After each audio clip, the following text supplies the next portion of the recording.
Hey guys, Novaexplosion, and welcome to part 2 of the ranking video game consoles, whatever you want to call it. Back with Wildcat, we are going to continue where we left off. I believe last time we did everything. I mentioned stuff from like SNES and stuff, and we made it all the way to PS2.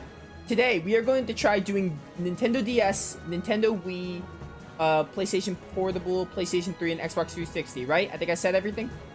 Yep, yeah, so we're going to be doing that generation that lasted most of the 2000s, early 2010s. That's kind of what we're aiming for with this video. Yep, that's what we're gonna do. So we're just gonna jump right into it because we got all the intro stuff. Same rules as last time, like obviously not deep spoilers, same stuff. So we're just gonna dive into it. But yeah, Nintendo DS, I guess I'll go first. Yeah, you can go first this time. Yeah, third place for DS. I already know what my first place is. Kind of hard to think of DS because mostly what I played on my DS was Pokemon, but I actually can think of a valid third place. That is not Pokemon. So my third place is Dragon Quest IV, Chapters of the Chosen. I know this is kind of a remake of the original NES game, but I'm going to include it anyway. My video, my rules, so I'm doing it. But yeah, Dragon Quest IV, really neat episodic structure. The characters were also very interesting for a Dragon Quest game. It was very different compared to other Dragon Quest games, like having the episodic structure. Like, you didn't play as the main protagonist until the final, like the chapter 5 of the game, which is the longest chapter. They actually had different chapters for each character and different little subplots in it, which was really neat. And I haven't played it in a while, but I do remember really liking it. I remember liking the game a good bit. When I was younger. I haven't played it in like 6 years though, so you know, good game. It's just one of my favorite Dragon Quest games outside of 11 and 8. If I had to choose a third favorite, it'd easily be my third favorite. So I really don't have much else to say on it. I just remember really liking it, and I look forward to revisiting it sometime for the channel. But Wildcat, you're up. You can name your third place DS. Yep, I have a few honorable mentions to do a little bit before that. As I said, the DS Lite was my first proper console. Yeah. So I do have like quite a few games that I still very much enjoy. I would say the DS as a console was when Pokemon was at its peak. Obviously, if you had an older model, you have that reverse compatibility that adds the GBA library. But I'm going to quickly mention a couple of games that didn't make the cut. I was a big fan of the Spectrobes series. Beyond the Portals, which was the second installment, was not that good, but I still love and adore the first game, and we'll go back to it from time to time. But it hasn't aged the best, so it didn't make the top 3. But I really like Spectrobes. I wish that it continued. I actually started playing Spectrobes before I started playing Pokemon, so I really like Spectrobes. And then, yeah, there's a lot of really good Pokemon games, as I said. It has Explorers of Sky, which is definitely the best Mystery Dungeon game. I can I'm agree. not as huge of a fan of Mystery Dungeon, which is why it didn't make the top 3, but it's still a really good game, probably solidly in top 5. And then this third slot, it was really hard to come between this and Pokemon Black 2 and White 2. Pokemon Black 2 and White 2 is very close to being third, which is still a really great Pokemon game, and if it's your favorite, I can totally understand why. And my third slot, I decided to put instead Pokemon Conquest, which I think is probably one of the more obscure spin-off games for Pokemon. And it's also one of the best and most underrated. I think it's kind of come more into light now, retrospectively, because people have been able to play it on an emulator. And I remember when it first got announced back in 2012, and it was like, oh yeah, Pokemon with Japanese warlords. And I thought, oh, that's like a really weird concept. Like, why Yeah, would they actually, do I that? remember that actually when Yeah. it was announced. Because they advertised it really well, and I was just like, this is a stupid concept. Like, nobody's going to play this. So I didn't buy it. And then once I had emulation set up on my laptop when I was like a sophomore or junior in high school, I played it because I had downloaded a package file that just had all the official Pokemon ROMs on it. And I played it, and I was like, this is really good, actually. And then a couple years ago, I actually bought a used copy of it at GameStop. So I have the used copy right now. I'm actually trying to 100% it. Because that's a fun game to 100%. Yeah, I heard from Chaos's playthrough. I haven't played Conquest in a minute, but would never try to 100% it. It's definitely like a grind, and I'm gonna give shoutouts to my boy, the only Lone Wolf, for making such an awesome Excel spreadsheet that makes doing a 100% of that game significantly easier. He actually used a code generator to make codes for the swarm encounters that didn't have official passcodes, and he made codes that didn't interfere with any of the official passcodes and put them in that spreadsheet. So it made it a lot easier to get Anorith and Drifloon and Audino on warriors than it is without that code. Oh, I can imagine. So, yeah, and then even just all the information that he put in there was just, it's an absolute godsend. And it's like, I don't play Conquest unless I can have my laptop open just so I can look at Lone Wolf's sheet. But I still, like, enjoy all of it. I really like the idea of the perfect links. It's kind of a pain when you're 100%ing, but I like the concept of it. I think it makes the bond feel a bit more sincere than it does in mainline. And I just really like kind of the, like, chess warrior tactics. I've never really been into or Fire Emblem or Nobunaga's Ambition, but just with the way it worked for Pokemon Conquest was really nice. Obviously, there are some things that need to be worked on, like every Pokemon only having one move was kind of dumb, especially if you had a dual-typed Mon. Oh, yeah, I remember that. Because they wouldn't have 2 moves of their stab. But I really like the rest of the game, and it's just, like, simple enough that it's repetitive, and you can always just kind of pick it up whenever. But yeah, playing that game made me really excited for Digimon Survive, if Digimon Survive ever ends up coming out. Who knows at this point? Same structure. Yeah. But yeah, I think a sequel would be really cool. I don't think it's gonna happen just because they'd have to work with Tecmo Koei and Nobunaga's Ambition team, because it is like a collab crossover. But definitely, it's my favorite Pokemon spin-off. Yeah, very, very good game. I haven't played it in a while, but I remember enjoying it. And this was before I played Three Houses Fire Emblem. I wasn't even into Fire Emblem by the time this game came out, but I thought it was cool. Very neat idea. Yeah. But Fire Emblem to me is still the guys with swords from Smash Bros. And fair. Yeah, I'm like, I played Three Houses, and I'm like, I don't know if I want to play all the games, but I do want to at least play Shadows of Valentia, because that's the one Raptor recommended to me and said it was good, so I'm going to try that. But yeah. Anyway, that's your number 3, right, Wildcat? Yep, Pokemon Conquest. Perfect. I will move on to number 2. Number 2, it's actually a Pokemon game. Pokemon Platinum is my number 2. And this was really close. I was choosing between, well, you guys probably know my favorite Pokemon game by now, but I'll save that for a bit in case you don't. Pokemon Platinum's number 2. Really hard choice between this Pokemon game and the other Pokemon game that is number 1. I basically like them, like, pretty much incomparable. They're basically tied, but, like, I have a very personal attachment to the next game I'm going to talk about. But Pokemon Platinum, I love it. It's probably the best, it's one of my favorite Pokemon games. It's a very good representation of the Sinnoh region. You know, Diamond and Pearl, they were kind of testing stuff out, and Diamond and Pearl have a lot of, I talked about this in my Pokemon tier list, but Diamond and Pearl just feel very slow, and they have a lot of dated aspects about them. They had really neat concepts in a neat region, but they didn't really execute the DS well, I feel. But it was a good try and a good start. They got that right with Platinum, because Platinum is easily the best version. The Distortion World was really neat. Giratina, the origin form was really cool. Just about everything like that. And some of the story changes were interesting too. I know they added Looker, which was a nice thing to add. And I think what else, but basically Platinum is just, oh, rematching gym was cool. And then, like, I know the Elite Four eventually got stronger, which was really neat. So, you know, it was just, it was basically like an Emerald for Diamond and Pearl, which was really good, because Diamond and Pearl had, like, a lot of potential, but I feel like Diamond and Pearl, for me, didn't really live up to that potential.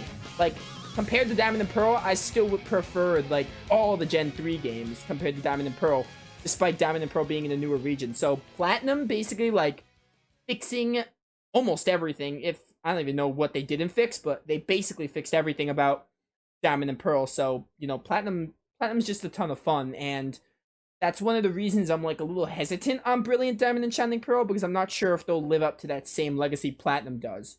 They will definitely, without a doubt, be better than Diamond and Pearl, but highly doubt they'll reach Platinum's legacy. Platinum just did such a good job at getting Pokemon, like, in the right direction for me. My first Pokemon game was Pokemon Pearl, but Platinum was easily the better game. So yeah, Platinum's number 2. I love Platinum.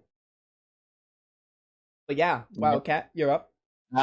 So I think my top two is literally Nova's top two in reverse. Because I will get to Platinum. You've been spoiled already. Platinum is going to be my number one. But my number two is Pokemon Heart Gold and Soul Silver. Yeah, and that's my number Um, 1. and yeah, fourth gen Pokemon was just, in my opinion, it was the best aesthetically. I Hard love the agree, yeah. overworld and in battle sprites. I know a lot of people really like the fifth gen sprites. I think for overworld I can see it, but for in battle, I think that the sprites in fourth gen were just done a lot more crisp. And Yeah, 5th that's gen not is to knock fine. on the animations that happened in fifth gen, but I don't know. There's just something about how they did them in fourth gen that I Oh, prefer. I agree, yeah. Like 5th gen's And fine, but yeah, 4th gen easily knocked it out of the park for me. like the back sprite just being part of the Pokemon, so you still had kind of like a great level of imagination when it came to scale. I think that Gen 5 was when you kind of started to lose the imagination for scale because they would show the entire Pokemon's body in the back sprite. Yeah, Um, yeah. but I mean, fifth gen is still great. Don't get me wrong. I just prefer fourth gen overall. I did start with fourth gen too, so there is a bit of bias. But Heart Gold and Soul Silver vastly improve on Gold, Silver, and Crystal. So, and the reason that they end up being number two is just because there is still a lot of problems that I have with Gold, Silver, and Crystal that were not fixed. So this is me going a bit on a little bit of Johto is not that great tirade that because Johto has a lot of fans, and they kind of overlook some stuff. But Johto has a horrible level curve. It's really bad, especially once you beat Morty, because then there's like 3 gyms that all have the same level cap. Possibly my least And favorite part of the game right there.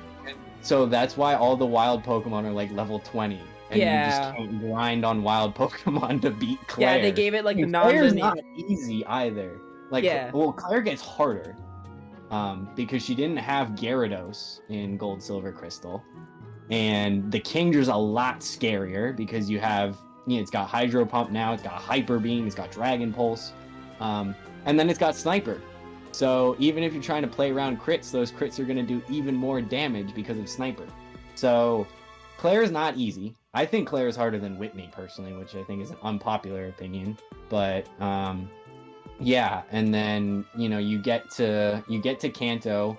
You still don't have the wild Pokemon at high levels. They're Oh even yeah, lower that's level. like a yeah, it's like like a level joke. 15. Yeah, like why? So that was kind of a problem. They did fix the gym leader levels though in Kanto, which I do appreciate. And they did have the gym leader and Elite Four rematches with the National Dex teams, which was really, really cool. And I like those teams a lot because it reminds me a lot of the teams that you fight in Drayano's difficulty ROM hacks, like Sacred Gold and Storm Silver and Renegade Platinum in those games. But the problem, especially with the gym leader ones, was the fact that it was way too reliant on the time of day, because you would have to go find them at a certain time on a certain day to Oh get their phone yeah. number, Yeah, and that then was a you'd little have annoying. to call them at a separate time on a separate day to actually get the rematch. And so that was just really, really tedious. Like, it was cool that they were like using like the time of days and like incorporating schedules, but it, like, for somebody that's like trying to enjoy the game, it is very tedious and annoying. But like, it was cool that it was kind of like you finished blue at like level 60, the gym leader rematches should get you to around level 70, and then you do the Elite Four rematches to get into the late 70s, early 80s, so you can take on red. But yeah, I think that there were some flaws with Johto. Um, Obviously, with just changes that happened since adding natures and abilities and physical special split, a lot of the Johto Pokemon got better, because in a separate community, we determined that in Gold, Silver, Crystal, the amount of Pokemon introduced in Johto that weren't starters, legendaries, evolutions of Kanto Pokemon, or were just straight up unavailable until post game, like Houndoom and Tyranitar and things like that. only 3 of them were actually good. And that was Lantern, Quagsire, and Ampharos. And Ampharos wasn't in Crystal. So the fact that like a lot of Johto Pokemon became more viable was really nice. Also, Yeah. just the 4th gen engine I really like aesthetically, as I said. Just adding in like a couple of little things. Having the Suicune storyline from Crystal added in, even though it was Gold and Silver remakes, was nice. I really like the post game battle that you do with your rival against Lance and Claire. I thought that was a really Oh, cool that was idea. awesome. Yeah. Yeah, I really like that. And then just the way that they added in the Hoenn and Sinnoh Pokemon in the post game was really well done. I love the Safari Zone. I think that Heart Gold Soul Silver Safari Zone is the best Safari Zone we've ever had. Hard agree. Where you Yeah. can customize it and like put in the objects. Oh yeah, and that stuff to had get like the one with the Pokemon. terrains, right? I think. Yeah, it was like there were all these different biomes, and you could go to like a PC and rearrange them so that it was the you could customize the Safari Zone. Yeah, I do remember that one actually. It was, and considering that Gold, Silver, and Crystal just didn't have a Safari Zone, that was awesome. Yeah, that was really innovative. I like that. And I really like that. Yeah, there was a lot. They brought in the Battle Frontier from Platinum, which I'll talk about later. Which again, they didn't have to do it, but it was really nice, and it was still a proper Battle Frontier. It wasn't like the abominations that we got in subsequent generations. Like it was still a Battle Frontier, which I really liked. But yeah. Oh, and then I think that in terms of the battle sprites, like 4th gen was really nice, but Heart Gold and Soul Silver in particular, I think had some of the best new battle sprites. Like for Alligator sprite, Typhlosion sprite, like a lot of the Kanto and Johto Pokemon, they just had really, really nice, crisp looking sprites in Heart Gold and Soul Silver versus what they had in Diamond, Pearl, and Platinum. Yeah, I agree. So yeah, it did a lot of good. It didn't fix all the flaws of Johto, which is why it's in number 2, but it was still great games. All right, I guess I'll take number 1, which I don't have to talk much about it, but I will. I'm gonna talk about some stuff that Wildcat didn't cover. But number 1's Heart Gold and Soul Silver. I love these games. I do agree with some of the flaws that Heart Gold and Soul Silver have. Kind of like you know, the gym rematches are kind of annoying, having to link them up with times. Also, the level curve, especially, like that is like. I remember it just got very easy after Morty, and then like after that, Claire just suddenly like gets stronger. But like, yeah, I don't know. Level curve is definitely like. There was no reason for there to not be a 7th gym leader that had a level cap lower than 36. Yeah. There's no reason. I know. It was like, yeah, I was like, what were they thinking? But yeah, they're still good games. I like basically like everything. Following Pokemon is really neat. Wildcat didn't mention that, so I'm gonna try to talk about the stuff he didn't mention. Following Pokemon. I did love that as well. Yeah, that was a really good addition, which hasn't been brought back. Well, actually, technically it has been, but not to the same sense. Yeah, not to the same sense, but yeah. Well, I wasn't even considering Let's Go. I think they added that for like one of the Sword and Shield DLCs. They did. Yeah, I didn't buy the Sword and Shield DLC. Yeah, it makes sense. Well, Heart Gold had it. Let's Go, it was good though, because you could ride them too. Yeah. That was like the one good thing about Let's Go. Probably the only thing I can think of. Yeah. Everything else about the game was just like, why? Anyway, Heart Gold and Soul Silver, I'm trying to think of other stuff that wasn't covered. Well, yeah, Battle Frontier. I didn't really talk about the Battle Frontier, but I will talk about it. I'm not really a big Battle Frontier person, but, you know, the option of having it there is nice. And, Heart Gold and Soul Silver also gave you, like, access to catch, like, most legendaries, if I'm not mistaken. I feel like they allowed you to catch, like, Rayquaza and Groudon and Kyogre. Yeah. Obviously, They Groudon. they had most of the... They didn't have the Reggies. Yeah. But they had all the other Hoenn legendaries. They had the Hoenn legends, obviously. And Latios and Latias, I think, I believe. Yeah, Latias and Latios were roaming depending on your version, but then, like, what they like to do with Latias and Latios is there's always, like, a mystery gift that allows you to catch the other one normally. Yeah, and also Steven So Stone, I think, there was, made a... like, and it gives you the Soul Dew as well. Yeah, So, and yeah, Steven that was Stone, a- didn't Steven Stone make a cameo? I could be remembering wrong. Yep, he gives me the Hoenn starters. Yes, that was, yeah, I figured I was right about that. It's been a while since I played Pokemon. Yeah. But yeah. No, Steven had... I think he's the only 3rd-gen character that has a 4th-gen sprite. Yeah, I think so, too. But yeah, getting a hone star, pretty neat. Again, these are like small things that don't really affect the game overall, but very neat, very cool. Like the fact that they added them. They didn't really have to add them, but they did, and they made them really good. And I just really think that the games are, I mean, like, I'm not a huge fan of Gold and Silver. I have a lot of nostalgia for Crystal because Suicune is awesome. But like Heart Gold and Soul Silver, despite like not even like loving Gold and Silver or loving Johto, I just like Heart Gold and Soul Silver's like features and all the additions. Also the Pokeathlon. I never really messed with it too much, but that was neat. That was Pokeathlon was important because it was like one of the only ways to get the evolutionary stones consistent. Yeah, that was really neat. That was neat. I didn't mess with it too much, but very cool. Good addition. I would do that just to grind for evolution stones. Yeah, I think. Otherwise, you're just not gonna get them. Yeah, exactly. I think that's everything. I did remember one thing. Yeah, go ahead. Roaming legendaries was the best that it was in 4th gen in general. Yeah. Oh, because right. you had the map features. Yeah. So like they were a lot easier to do, and I kind of actually this might be an unpopular opinion, but I kind of miss the roaming legendaries. I thought it was just like a cool, unique thing to do. Obviously, like if you saturate them too much, like it's annoying, but I always thought it was cool to like played into certain legendaries' behavior that they just wanted to avoid at all costs. I didn't hate them. I hated them before when you had to find them, like you just had to get them on your Pokedex and then look for them.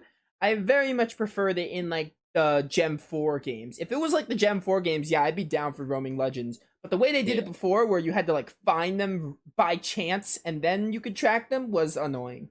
Yeah, and even then it was like you had to open the Pokedex, whereas like in 4th gen, because you had the double screen, like the bottom screen was either your Pokegear or your Pokétch, and you could have the map open and see where they're moving. Yeah, no, yeah, I could agree with that with Gem 4. Gem 4... I just think Heart Gold and Soul Silver was a little bit better because it told you which legendary it was, whereas in Diamond, Pearl, and Platinum, it was just a dot. So you didn't know they all look the same. I remember that, actually. But yeah, I think that's it for me. I can't think of anything else. Wildcat covered most of the Heart Gold and Soul Silver points, so I will give it to him, and he'll talk about his number 1, which I know what it is. Yeah, it is Pokemon Platinum. Just like Nova, I started with Pearl. But yeah, Diamond and Pearl, I think they're great games, but they just have a lot of flaws. And kind of, as I said in the last video, Emerald kind of established a standard for what a third version was going to be. And Emerald, actually, the director for Emerald was the same director for Heart Gold and Soul Silver. That's why they both have so much content. Interesting. I didn't know that. Yeah, but with Platinum, it was just taken a step further because we got a third version that had a lot more content. But as I said in the last video, Ruby and Sapphire still had a couple of small things that made them, still very competent and complete games over Emerald.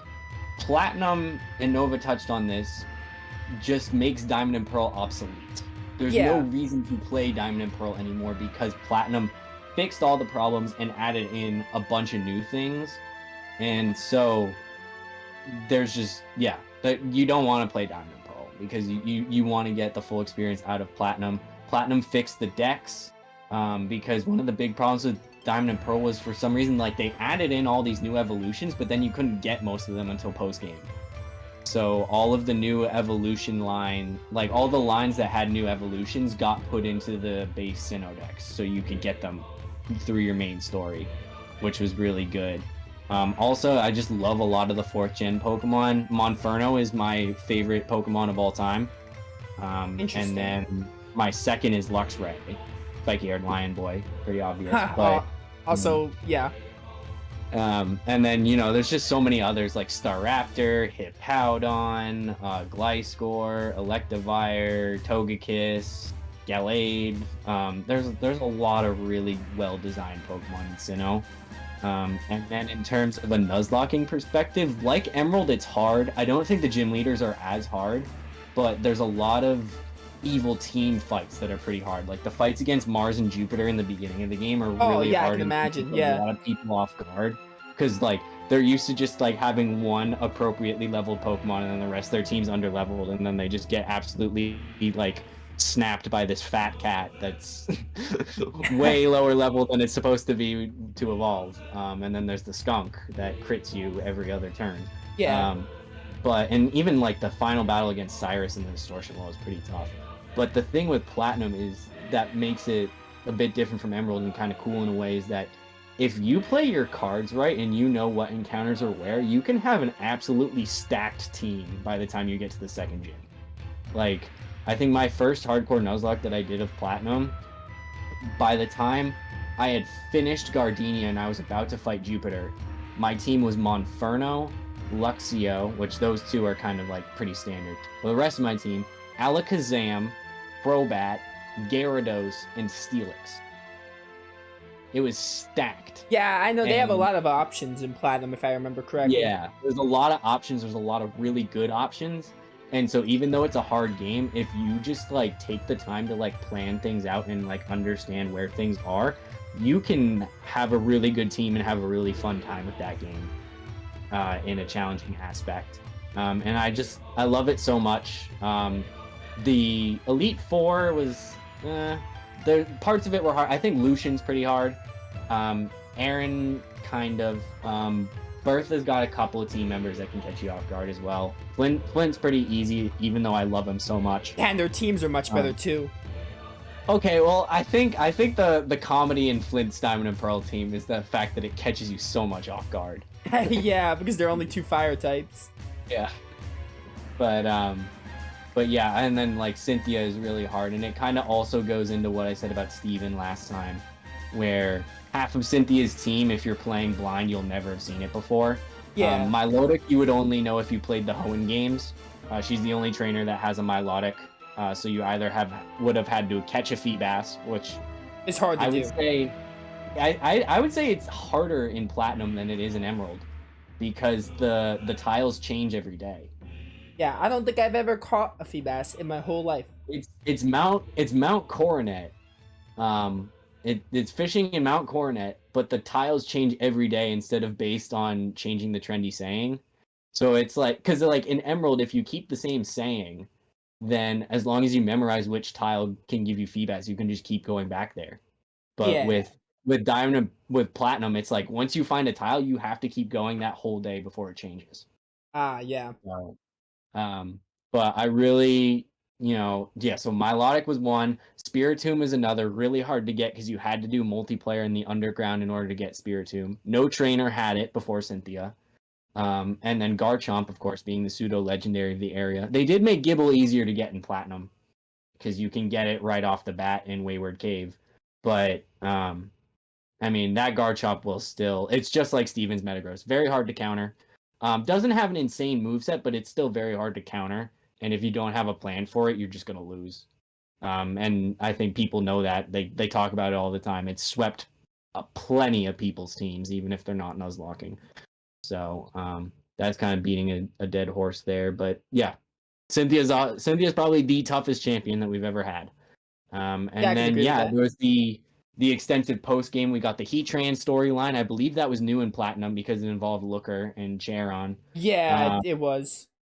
Yeah, and then I gotta talk about the Battle Frontier. As much as I love the Battle Frontier in Emerald, there were definitely some facilities that just weren't well balanced or too easy. Like the Battle Pike was just too easy. The Battle Palace was just awful because it was like your Pokemon would just choose moves based on their nature. So it was very RNG heavy and just not that fun. But the Platinum Battle Frontier, which also was put into Heart Gold and Soul Silver, had less facilities, but they put more effort into the facilities, so I think they were more fun. You had the standard battle tower that's in every single Pokemon game where it's just, normal single or double battles. Then you had the Battle Factory, which was a lot of people's favorite because it was just the rental Pokemon. You didn't have to bother training your own. The Battle Hall was pretty interesting because it was just you used one Pokemon, and that Pokemon had to be prepared to face just about anything, which is kind of cool to see the sets that you could come up for that. Battle Castle was probably my least favorite. I didn't do that one too much, but it was cool because it introduced Caitlyn, who became an Elite Four member in Black and White. Oh yeah, that was a neat little thing they did. Yeah, you don't fight Caitlyn though; you fight her butler. Yeah, you fight. Yeah, I forgot his name. You fight her butler, but that was really neat. Yeah, how they did and then that. my favorite of the facilities in both games from Platinum is the arcade. I love the battle arcade. I can like nail the timing on the board. That just makes that one so much fun. I love the battle arcade. Yeah, that one was good. That'd probably be my favorite I one. really, really loved that one. And then just yeah, like general quality of life improvements with Generation 4. We got the physical special split, which made like so many more Pokemon viable. Because you had Pokemon like Sneasel that was a Dark and Ice type with high physical attack, but Dark and Ice were special, and then it could finally gain access to physical Dark and Ice moves. The funny thing I think though about because Dark was special before 4th gen, is that every single Dark type move that was in 2nd and 3rd gen changed from special to physical, and then they had to add in like new special Dark moves like Dark Pulse. Yeah. So it's just kind of like, why was Dark special in the first place? Yeah, that's like that doesn't add up. Yeah. Bite. Yes, of course that is a special attack. Yeah, of course. But, why not? Yeah.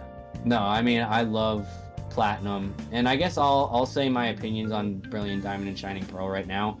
It's basically the same as Nova. They're definitely going to be better than Diamond and Pearl. I think that was proven in the last Direct, what we saw there, because they're adopting a lot of features from Platinum. Whether or not it's going to be better than Platinum is a subject for debate, and I think I'm more in the consideration that it won't be, simply due to difficulty, and that's just how I look at things. And it's not even Brilliant Diamond and Shining Pearl's fault. It's the introduction of the Fairy type, which happened 2 generations ago, that Cynthia is just simply going to be easier. Because Fairy types exist, and that gives you something that's immune to Dragon Rush. And you're gonna have that Togekiss egg from Cynthia, so everybody's gonna have something that's immune to both of Garchomp's stab. And that was the problem, was like Garchomp had Dragon Rush, which was only resisted by Steel. But if you send in your Steel type, it's weak to Earthquake. So that was a tough combo to deal with defensively. And with Fairy types introduced, that's not going to be a problem anymore. Yeah, I agree. I didn't even consider that, but it makes sense that they added the Fairy type. So it's like it could be very close to Platinum, but there's no way it's going to be harder than Platinum, simply because of changes to the type system. This is why I'm not a huge fan of Oras, is because even though Steven got a Mega Metagross, it's still easier to take out because it has twice as many weaknesses, because they nerfed the Steel type in Gen 6. So Metagross was weak to Dark and Steel. Or I mean Dark and Ghost. Yeah. So, but yeah, I mean I love Platinum. Platinum, I don't see it being beat out by any other official Pokemon game. I think that is the best for me. And yeah, I mean, because the only other games that I enjoy more are Drayano 60's enhancement hacks, which he does have one of Platinum, Renegade Platinum, which adds even more content and makes some things cool. Barry, I didn't touch on Barry. A lot of people don't like Barry. I love Barry. I think Barry is a great friendly rival. I love his peppiness. I think that, I would have a friend like that in real life that, I could still have a rivalry with. And I really like Barry. In Renegade Platinum, Barry does a lot more in the adventure and helps you out a lot, and you can actually fight Dawn or Lucas, depending on if you're a boy or a girl, which is kind of cool. And then it just like added in a couple extra battles and stuff. Yeah. So if you're a fan of like the DS Pokemon titles from Generation 4 or Generation 5 and you can emulate, I highly recommend you check out Drayano 60's enhancement hacks, not just for the challenge, but for the extra content that he adds in, especially Renegade Platinum and Sacred Gold and Storm Silver, because Sacred Gold and Storm Silver fix all of the level cap problems with Johto. So yeah. Is that everything about Platinum? I think so. Yeah. All right. Yeah, we're like over a half an hour. We're like 34 minutes. I mean, I knew this was gonna happen because it's Platinum and Heart Gold and Soul Silver. Yeah, of course. I mean, like, I'm just gonna say there's no way we're gonna cover everything in this one video. But we'll definitely do Wii. We'll do the Wii right now, and we'll probably end it after that or something like that. Okay. Because I underestimated how long this would take. But Well, we're done. I'm done with Pokemon now. Like I promised the audience, no more Pokemon. Pokemon Yeah, got bad after it was me on the too. DS, Yeah, so. I don't see any other Pokemon games ever hitting the list. So there's your dose of Pokemon, all done. But Done. Bad yeah. now. yeah. But yeah, let's do Nintendo Wii. So lots of good stuff here. I know I'm just gonna give some. I have a couple of honorable mentions for this one. There were. I'm not a big Zelda person, but I actually did get Twilight Princess for my birthday one year, so I do have experience with Twilight Princess, and I do have a lot of fond memories of playing that with my brother. We were like, I don't even remember when the Wii came out. I was like 7 or something, but we were like 10 or 11 years old, and we were playing it together. Like, we would just try to figure out the puzzles together. It was a great memory, so I hold Twilight Princess high in that regard because I have a lot of great memories with it, and despite not liking Zelda, I may want to play it again because I like Twilight Princess a lot. So yeah, Twilight Princess is up there. Mario Galaxy, I really like Mario Galaxy too. I played that a good bit. Not really a big, I'm kind of a big Mario person. I played the new Super Mario Bros. Game they made for the Wii, I think. That was also a pretty good game, especially with friends, like a group of people. So the Wii had a lot of good games for multiplayer, which I think is going to come into play. Most of the games I have on here are platformers. But yeah, the Wii was good for that. Mario Galaxy was good. It had a sequel as well, which was also pretty good.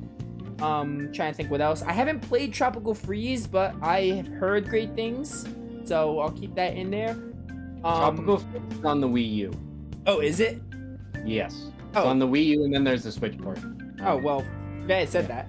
But anyway, what else is for the Wii? Sonic Colors also came out for the Wii. I'm not a huge fan of Sonic Colors, but it wasn't terrible. Like, Sonic is terrible now, but it did happen around the dark age of Sonic. But this was actually, like, not a terrible game. It was pretty alright, so Sonic Colors is there.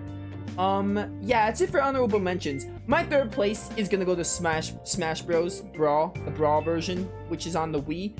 Again, this is also a little bit, I'm a little nostalgic to Brawl because I remember getting Smash Bros. Brawl for a Christmas one year.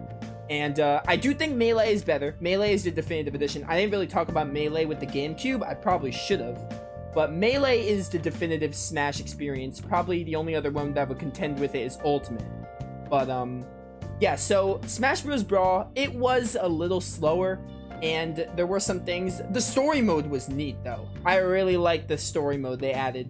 The Subspace Emissary was like one of the best ways to merge the characters into a story mode.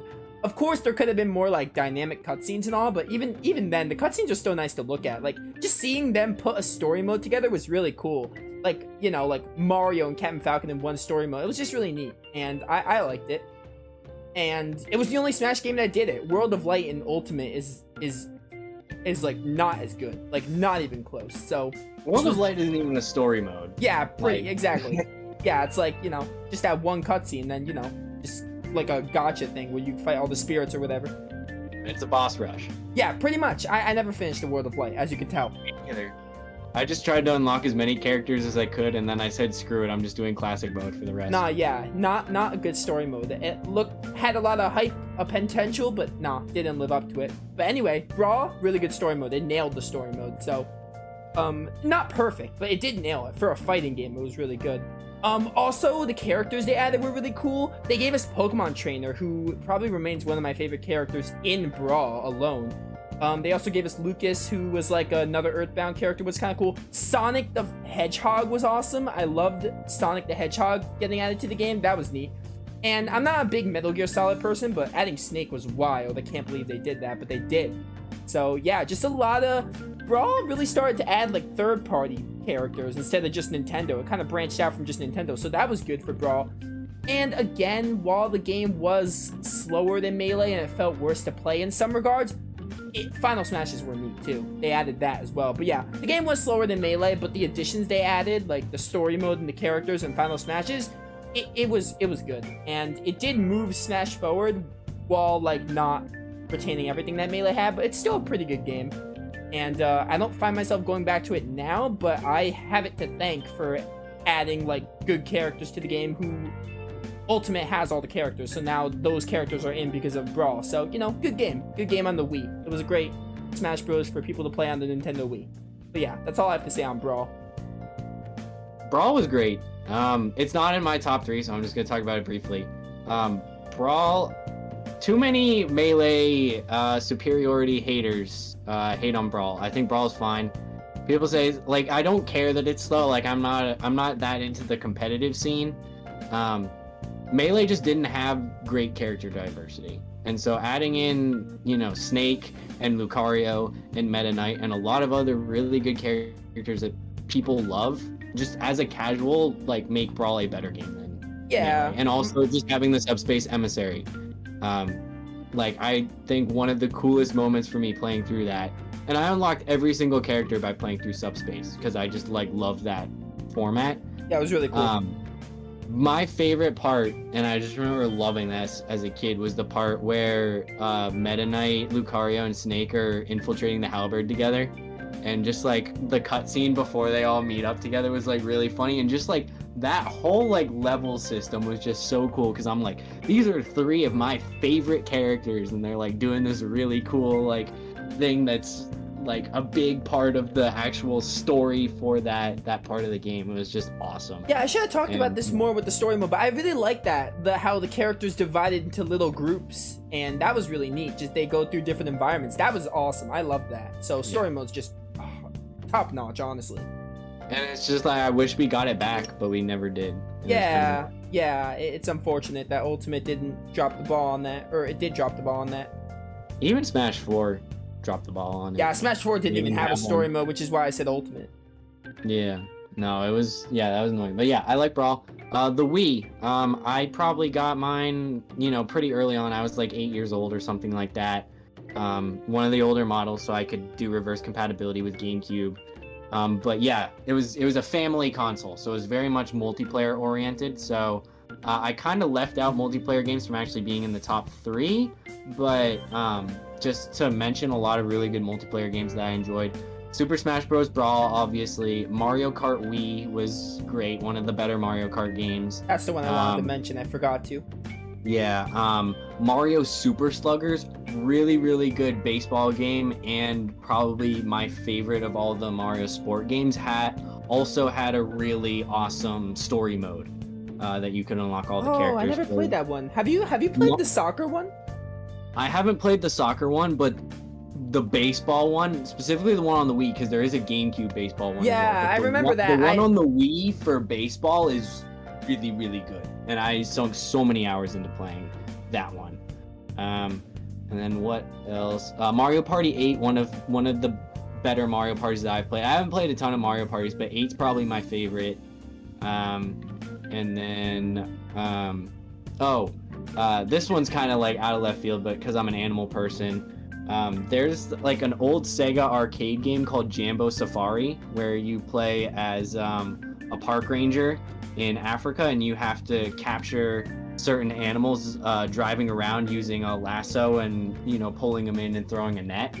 And so that was a really cool arcade game that they had at my local arcade, and they eventually released a console version on the Wii, so I have that, and it's not as fun as playing it on the arcade, and they added in a bunch of extra things that you just don't care about, but it's just nice to have that game, and it was cool to see how they implemented the motion controls for throwing the lasso and stuff like that. So that's going to be an honorable mention. But finally, getting to my number 3 is Donkey Kong Country Returns. And I'm not a huge platform person. I really got into the Donkey Kong Country series mostly just because of the characters, but it's definitely a fun game. It gets very hard. Looking at you minecart levels and rocket barrel levels, but it was definitely a cool concept, and I was glad that it kind of brought Donkey Kong Country back because we hadn't had a game since a big game for that series since the Nintendo 64. And it's quite good. Solid 2D platformer. Definitely recommend it to anybody that likes platformers. And as I said, I'm not a huge platform person, but still really like the game. There was 2-player co-op available where one person would play as Diddy Kong, but I don't think it was that fun. Just because in a lot of the later levels, because Donkey Kong doesn't have anything special, you kind of had to rely on having Diddy Kong sit on your back, so it was more of a single player experience the later you got into the game. But Yeah, it was still a really solid game, and I enjoyed it a lot. And it definitely got frustrating at times, but it was fun getting those levels done when you could. But yeah, that's your number three. Yep. All right, perfect. Number two was kind of hard for me. Um, I think I know what it is though. So my number two is Kirby's Return to Dreamland. Now I don't play much Kirby games. The only two Kirby games I played I think it was Superstar Ultra on the DS, and I also played Squeak Squad, which was also on the DS. I probably should have mentioned those, but I don't remember them very well. And I also played this one, which was Return to Dreamland on the Wii. I don't remember much about it, but I'm gonna be very, very brief because I really don't remember it. But I do remember really liking it, and it was just a very like having a Kirby game on the console was kind of neat because Kirby has mostly been handheld for basically the whole time. I don't remember another Kirby game we got on the console, so it was really cool. Very neat. I played it a lot, like multiplayer. So again, the Nintendo Wii, I really didn't play much single player games. My number one, actually, I never even played on the Wii, but I played a port of it, and it was originally on the Wii, so I'm gonna count it on the Wii list. But anyway, I didn't really play much single player stuff, so that's why I'm including a lot of multiplayer. But yeah, Kirby Return to Dreamland, I just remember liking it, playing it with a bunch of people, and all that. It was just a fun game. Being able to play as, like, Meta Knight was really sick, because I like Meta Knight a good bit, so that was really cool. And even King Dedede was kind of neat, so, you know, very good game. I would highly recommend it for any Kirby fan. I'm not even a Kirby fan, but I would still recommend it. So, yeah, that's my number two. Meta Knight's great. Yeah, That's all I have to say. If Meta Knight's in the game, it must be a good game. Yeah, immediate buy. Buy it. Yeah, so my number two, we're bringing it back a bit to my DS honorable mentions. My number two is Spectrobes Origins. Ooh, that's a good one. Which is the third installment in the Spectrobes series, and by far the best one. I think that Spectrobes really was able to excel by moving from the DS and out of Pokemon's domination on that console onto a home console. And it's kind of unfortunate that it was the last game. As my boy Chaos in the Sky has said, the third game, despite being really good, was just shot in the foot by the fact that Beyond the Portals was not a good game. And so people didn't really take the risk to buy it. But it was really, really good. It was nice seeing, more crisp 3D models for a lot of the Spectrobes. They didn't bring all of the Spectrobes back because they had to build new models from scratch, but they made sure to get most of the fan favorites in, which I really appreciated. And it was the first Spectrobes game that had voice acting. So we got a nice voice cast in there. Yuri Lowenthal takes the role of Rollin, the main protagonist. Yuri Lowenthal's in the game? Great job. Yep, he's Rollin, the dude that you play really? as. I haven't played in a while, but I never caught that. Wow, interesting. I have to replay that. Yeah, I'm replaying it when I have access to the Wii. But it's such a good game, and I mean, my boy Rydrake's in there. I know Sabaquil was brand new to Origins, but a lot of people really love Sabaquil, myself included. But Spectrobes is just a really good game. I definitely recommend it to people who like monster collectors, and it's pretty unique in the sense that it's real-time combat. It's not turn-based. Yeah, very fun. Which I think makes it pretty different. And it was also the first monster collector that I played where you, as the human character, are fighting alongside your monster. So Rollin or Gina, depending on which character you choose, the main character, they're fighting alongside the monster with like swords or guns or axes and all these different things. And that's not something you really have in Pokemon. The trainer just kind of sits back and issues commands. But that's what I really liked about Spectrobes, was that you had the trainer and the monster fighting together, and it kind of established what seemed like more of a genuine bond, because your trainer's not just hiding behind the monster. They're right in there in the combat with them. And it's a pretty basic plot. It's basically like an alien invasion. But it just works pretty well. I think, having the crawl be your enemy and not, some other monster that you would be able to tame, was, I think, pretty important to how the game functioned. And yeah, it was a great game, and I'm really upset that we never got Spectrobes 4, because they were working on a fourth game that was going to finish the story, that Disney pulled the plug on because of poor sales, and I really wanted to know how the story was going to end. I think at this point, if they ever brought it back for some reason, they're better off just going with a full-on reboot. But yeah, I really wish we got that fourth game, and I would also really wish, and I think this would be a good way to generate interest for it again, would be to have Spectrobes be one of the crossover IPs in Kingdom Hearts. Yeah, truly unfortunate we never got a Spectrobes game. I played Spectrobes Origin. I never even finished Spectrobes Origins, but I played it and I liked what I saw. I lost my disc, so I couldn't finish the game. But It's like you can find it, like, because I looked, because I had to get a new one as well, and I got one still sealed off of Amazon Prime for $15 last year. that's not bad. No, like that's the thing about Spectrobes as a series is it's hard to find copies of it, but because it's such an obscure series and there's not a lot of demand for it, so even though the copies are hard to find, they're dirt cheap. Yeah. I am interested in replaying it, so I'll have to look. But if I were to obviously stream it, I would have to end. I cannot record my Wii. But yeah. Anyway, That's not that Wii U, boy. I could, yeah, in my closet. We'll see about that.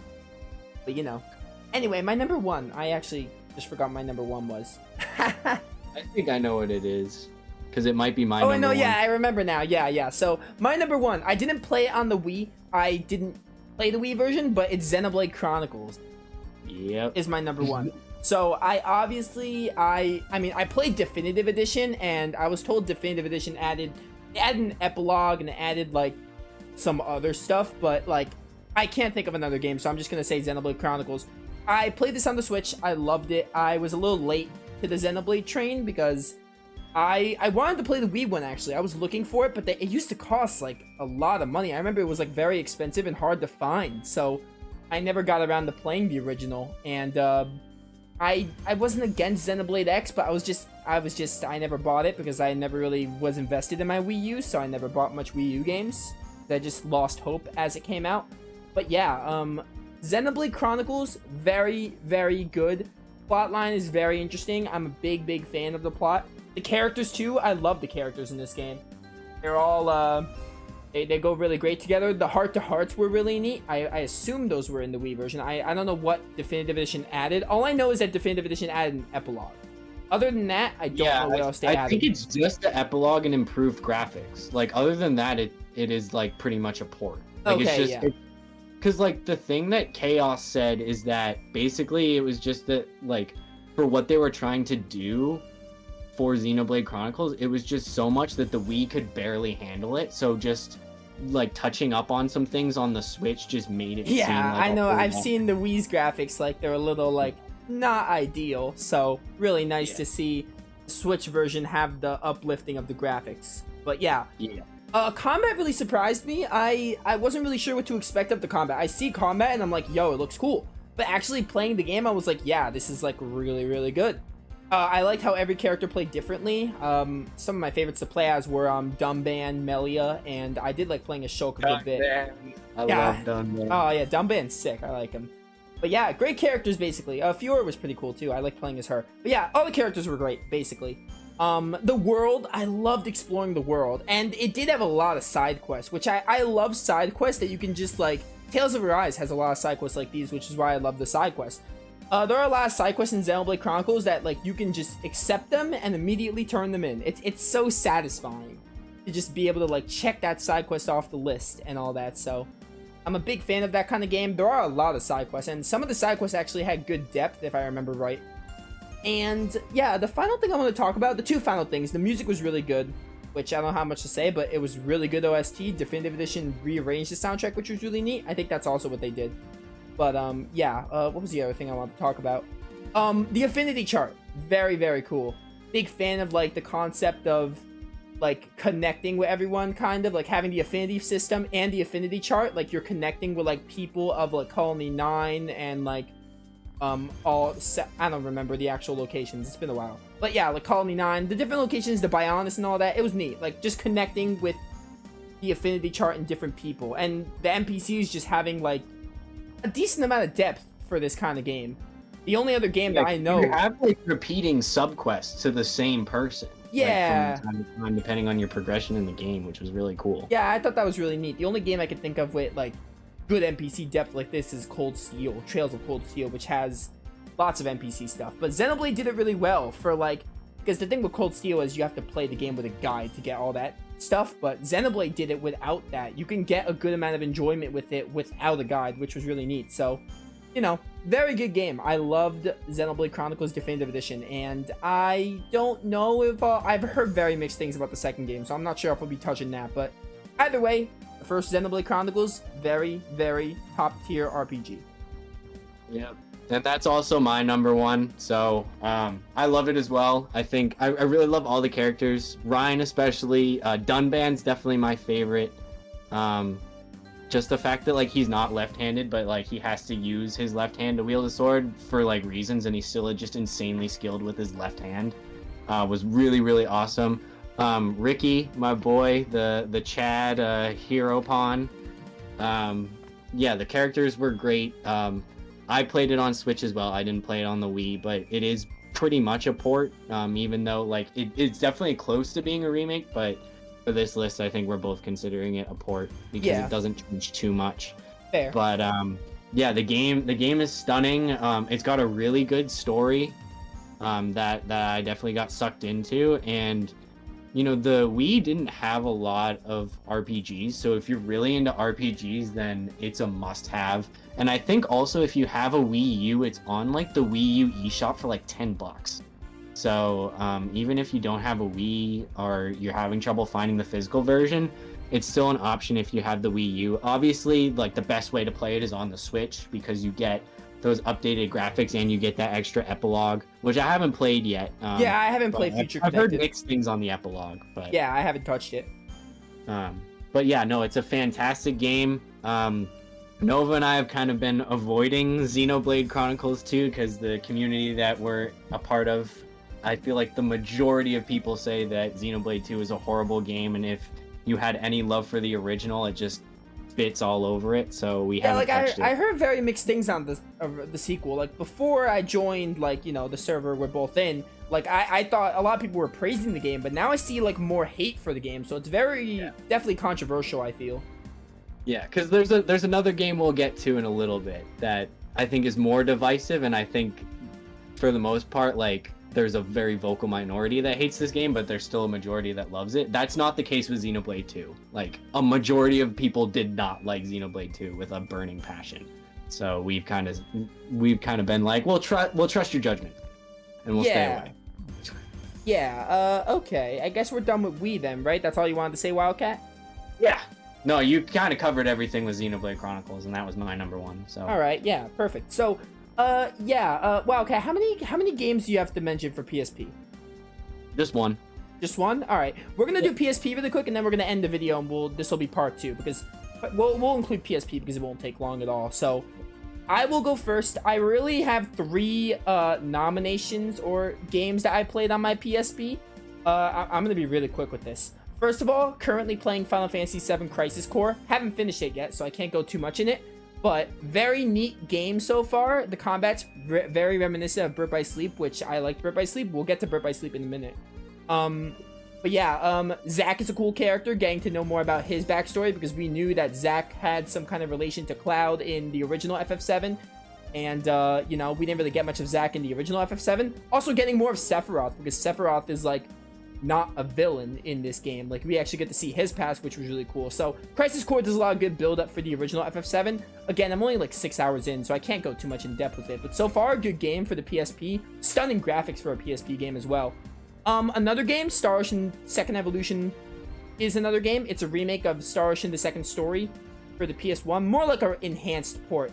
They added voice acting for the cutscenes. They changed the voice actors because the voice actors in the original game were pretty terrible, and it was only for battle. Added more voice acting. Combat was slightly enhanced, which was really neat, and they just have full voice acting for the cutscenes, which is really cool.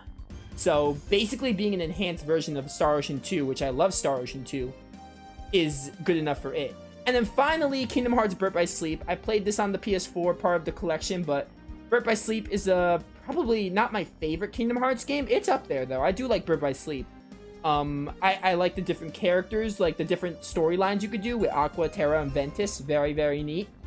Even if they are, like, you go to the same worlds, but just the concept of, like, them, like, they're not exactly the same. Like, obviously, you do different things. And the final story was really good. Like, really nice stuff in, like, the epilogue and, like, going to the Dark Realm with Aqua and, like, the Hunter of the Dark, leading into, like, 0.2. Good stuff. Birth by Sleep probably has, like, other than Kingdom Hearts 2, probably the strongest narrative in the Kingdom Hearts franchise, in my opinion. And the combat's really fun. Command decks were a ton of fun. Melding commands was a ton of fun. I love synthesis type stuff in games, so that was really neat. And the Disney worlds were pretty good. They weren't as good as Kingdom Hearts 2, but the ones they chose were nice. They had Stitch. They had Stitch's own world, which I love. I love Lilo and Stitch. So that was good enough. But yeah, that's it for my PSP games. Yeah, my only PSP nomination is Birth by Sleep. Same reason I never owned a PSP, but you know, Yeah, I played same. Birth by Sleep. Emulation for me. Yeah, and so like Birth by Sleep is probably my second favorite Kingdom Hearts game. Really, really good. It was a nice, refreshing change of pace because it just gave us a lot more background, not using the characters that we were used to,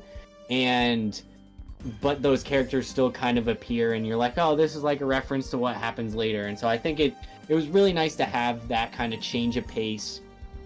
We finally find out why Roxas looks the way he does. I won't spoil anything else about that. Yeah. But yeah, I mean, it's a great game. Great story. You figure out, you know, how one of the bosses in Kingdom Hearts 2 came about. It's just really, really good. I think my one complaint with it, and this is also a complaint with Dream Drop Distance, because they had the same developer, was if you're under leveled and you progress to a certain world, I think there's like some sort of enemy scaling that like it just gets really, really hard. Like the enemies just get way tougher. And so like if you're not at that appropriate level, you have to go back to like the previous world and like grind until you're like the recommended level for the next world. Yeah. Or else it's just like a big pain. Like that's the only bad thing about the game. I think I remember, I do remember actually, like, I don't know if this is what you're talking about. I remember every time I progressed a world sometimes, like, if I went from, like, Deep Space to Neverland, like, I know the enemies started to take a long time to kill. I'm not sure if that was probably part of the level scaling, that I wasn't the right level. I definitely did start to notice that. Yeah, because it's something that only exists in Birth by Sleep and Dream Drop Distance. It doesn't exist in any other game. But well, it's like, if you're under leveled, it gets way harder than like it should be. Yeah, I never noticed that, but I kind of could tell. Also, something else I forgot to mention about Birth by Sleep, style changes, or whatever they were called. The little form things were neat. Nice little intro, nice little pre-Kingdom Hearts 3 thing that they did, because Kingdom Hearts 3 had Keyblade transformations, so that was cool. Aqua's cartwheel was really, really strong. Yep, gave you very good iframes in a lot of the fights. Yeah, true. And Aqua was the best girl, which isn't saying much because most of the Kingdom Hearts girls were pretty shallow. But Aqua's great. I would agree. I like Aqua. Yeah. Yeah, so that's all I have for PSP. Yeah, that's all we have for PSP. We didn't really play much PSP. So, yeah, we're going to end it here. We're at an hour and 3 minutes, so I think we'll end it here. And I guess the next video, we're going to go right into PS3. I'm very excited for PS. Actually, no, we'll do Xbox first because Xbox is going to be short. Xbox is going to be quick because I think it's just one game for both of us. And PS3, I have a lot to say, so I'm very excited. PS3, I don't have much to say, and it's probably going to overlap entirely with you. So. Hey, yeah. Well, we'll get to that one. So hope you guys stay tuned for part 3, and I'll see you all next time. Stay classy.